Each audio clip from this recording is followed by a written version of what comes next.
सुरगुरुं वन्दे जगत्कारणं वन्दे पन्नगभूषणं मृगधरं वन्दे पशूनां पतिं वन्दे सूर्यशशाङ्कवहिनयनं वन्दे मुकुन्दप्रियं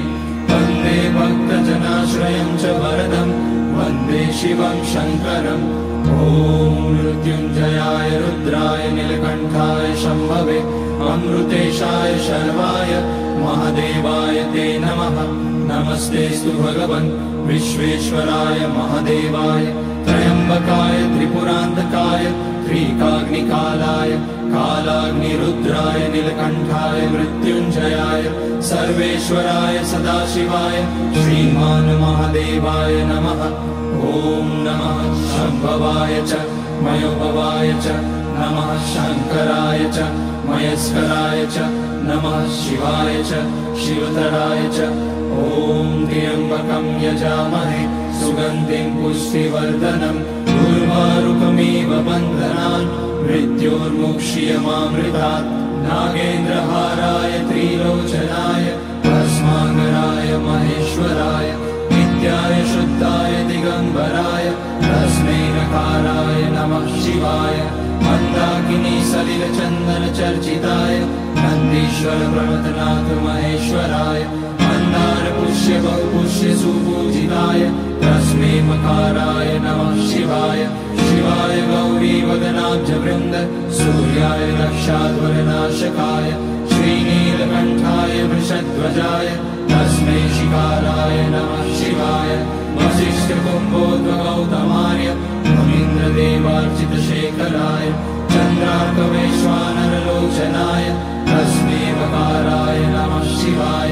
यज्ञस्वरूपाय जटाधराय पिनाकहस्ताय सनातनाय दिव्याय देवाय दिगम्बराय तस्मै यकाराय नमः शिवाय पञ्चाक्षरमिदं पुण्यं यः पठेत शिवसन्निधौ शिवलोकमवाप्नोति शिवेन सह मोदते। ॐ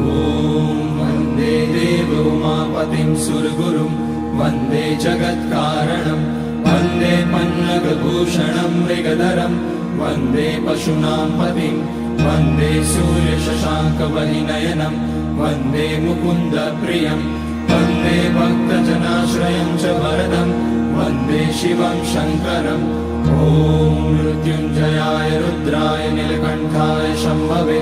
अमृतेशाय शर्वाय महादेवाय ते नमः। नमस्तेऽस्तु भगवन् विश्वेश्वराय महादेवाय त्र्यम्बकाय त्रिपुरान्तकाय त्रिकाग्निकालाय कालाग्निरुद्राय नीलकण्ठाय मृत्युञ्जयाय सर्वेश्वराय सदाशिवाय श्रीमान् महादेवाय नमः। ॐ नमः शम्भवाय च मयोभवाय च नमः शङ्कराय च मयस्कराय च नमः शिवाय च शिवतराय च ॐ त्र्यम्बकं यजामहे सुगन्धिं पुष्टिवर्धनम् उर्वारुकमिव बन्धनान् मृत्योर्मुक्ष्यमामृतात् नागेन्द्रहाराय त्रिलोचनाय भस्माङ्गराय महेश्वराय नित्याय शुद्धाय दिगम्बराय तस्मै नकाराय नमः शिवाय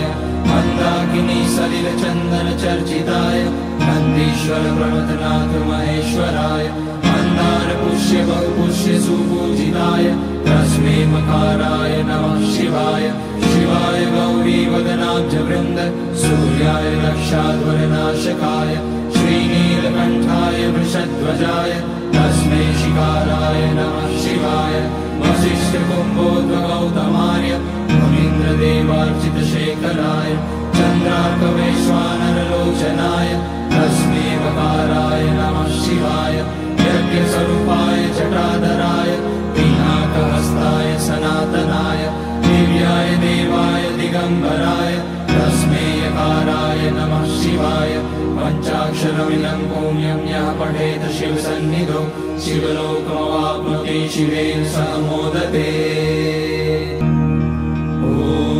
वन्दे देवोमापतिं सुरगुरुं वन्दे जगत्कारणं वन्दे पन्नगभूषणं मृगधरं वन्दे पशूनां पतिं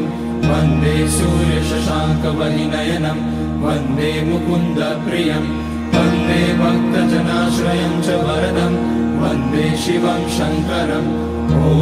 मृत्युञ्जयाय रुद्राय नीलकण्ठाय शम्भवे अमृतेशाय शर्वाय महादेवाय ते नमः नमस्तेऽस्तु भगवन् विश्वेश्वराय महादेवाय त्र्यम्बकाय त्रिपुरान्तकाय त्रिकाग्निकालाय कालाग्निरुद्राय नीलकण्ठाय मृत्युञ्जयाय सर्वेश्वराय सदाशिवाय श्रीमान् महादेवाय नमः ॐ नमः शम्भवाय च मयोभवाय च नमः शङ्कराय च मयस्कराय च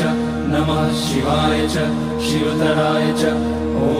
त्र्यम्बकं यजामहे सुगन्धिं पुष्टिवर्धनम् उर्वारुकमिव बन्धनान् मृत्योर्मुक्ष्यमामृतात् नागेन्द्रहाराय त्रिलोचनाय भस्माकराय महेश्वराय नित्याय शुद्धाय दिगम्बराय तस्मै नकाराय नमः शिवाय मन्दाकिनी सलिलचन्दन चर्चिताय नन्दीश्वर प्रमथनाथ महेश्वराय मन्दार पुष्य बहुपुष्य सुपूजिताय तस्मै मकाराय नमः शिवाय शिवाय गौरी वदनाब्ज वृन्द सूर्याय रक्षाध्वरनाशकाय श्रीनीलकण्ठाय वृषध्वजाय तस्मै शिकाराय नमः शिवाय वसिष्ठकुम्भोद्भगौतमाय